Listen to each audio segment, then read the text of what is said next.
my channel. If you're new here, I'm Jasenia, and this is a video on how to create an Instagram theme. There's all different ways that you could create an Instagram theme. It's all upon you, but I'm just going to show you guys what I do for my Instagram and to give you guys inspiration or other ways to do it if you'd like. You don't have to do a theme. This is something new that I've done. I usually would only do like filters and stuff, but for the fall I wanted to create a little theme for my Instagram. So if you're not following me on my social media, please follow me on my Instagram and everything else. I'll link that down below.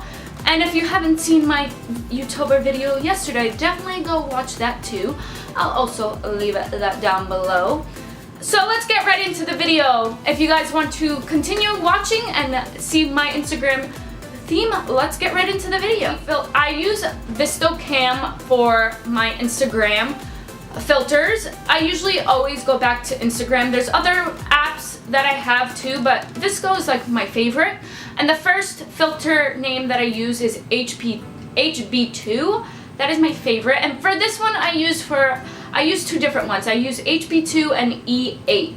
E8 I use for more like essentials and foods, and then HB2 I use for like pictures of me, things of nature, or anything like outside.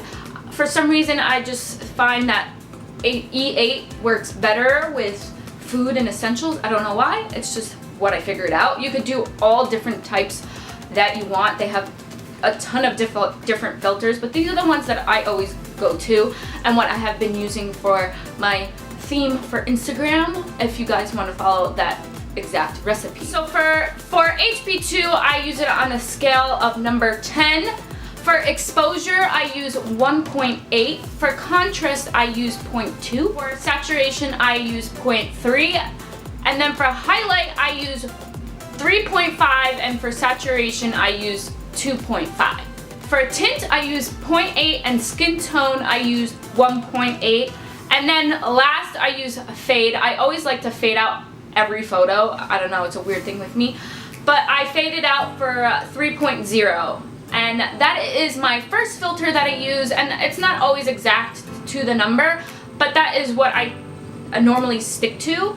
And for the second filter that I use is E8. I use, again, for the general filter, I use 10.0. For E8, I'll generally use HB2, the rest of the filters for everything, exposure, but I kind of play around with it because the food has, the way it reflects on the picture is different, because I kind of like to make it more darker than lighter and to really pop out the food coloring or whatever essentials that it is. So I play in between for exposure, 1.8, 1.4. Contrast, I either will go to the positive side and use 0.2, or I'll usually go to the negative side and won't go past 1.1, negative 1.1. Saturation, it's going to be in between 0.3 to 0.7. Highlight and shadows, I do the same. So highlight I do 3.5 and shadows I do 2.5.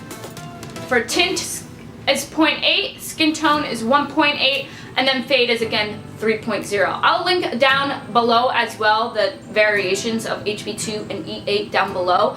I'm just showing you exactly what I did for HB2 besides using E8, just to keep things simple, but I like to play around with it. You can play around with any of these filters, so definitely play around with it and see what is best for you. So with my pictures, those are the two filters that I use, and I'm always going back to those two filters. Sometimes I will use my app FaceTime and I'll smooth out the picture if I don't like the way my skin is looking, if it's looking just off with the photo. And then I'll also, sometimes I'll whiten it, the background, if the background is not bright enough to really make the picture pop. And sometimes I will also use the app Snapseed. It depends on if none of the photos that I use on my HB2 or E8 filters work out, if I don't like the way it will look, I will use Snapseed, and I just use different things on there. You could just play around with that app too. It's also a wonderful app. I have a bunch of different apps, but ViscoCam is like my go-to. And then for my Instagram theme in general, I decided to do a picture of me, then a quote picture, and then like an essential picture. So the picture of me could be any pictures, and Then the quote, I like generally pick a positive quote, as you can see in the center here, and I like it in black and white, so the quote has to be in black and then the background has to be white. You don't necessarily need to use this, but I really love quotes and I thought it would just be a really good fitting in between photos. You could do whatever you want. You could just do pictures. You don't have to do quotes. And then the third round of picture is an essential, whether it's nature or pumpkins or food. Just be creative with your Instagram theme. It's all however you want it. This is just what I chose to do for this fall, and I really love it. I love it that it's like really organized in order, if that is really weird. So I actually might stick to this order but change it up a bit. We'll see, maybe winter will be a different one. If you guys like this video, definitely like and comment down below, and I'll do a future one for a winter theme of Instagram. This is just something fun. It doesn't mean that you need a theme for Instagram. I just like to keep it, you know, going and creative. And then also I use this app, YOUTOBER. YOUTOBER is just a planner app for your Instagram to play around to see how the pictures work. If I really don't think that, I don't use this all the time. What I actually use it for is to check the best times to post a picture on Instagram, because they'll tell you the most popular times that people are on your feed or that like your pictures. I don't really know how it works statistically, but I just try to follow those times to, you know, get people to like your picture the most. It doesn't work all the time. Actually, I've seen a photo, I put it up at a certain time that it said to put it up and it didn't really like go crazy or anything.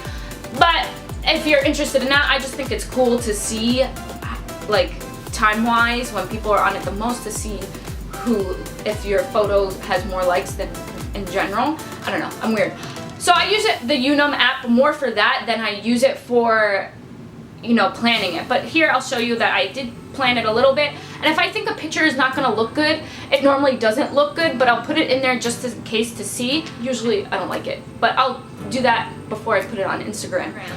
This is a great app because it connects with your Instagram to show you the previous pictures that you have posted.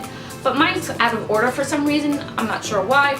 But that's an option for you if you want to get really organized and plan out your Instagram theme. Again, this is something I just did for fun and that I wanted to do for the part of fall. I hope you guys are enjoying YouTober, and it's coming to an end very, very soon. I'll see you guys in my next video. Namaste. The light in me honors the light in you. See you guys in my next video. Bye!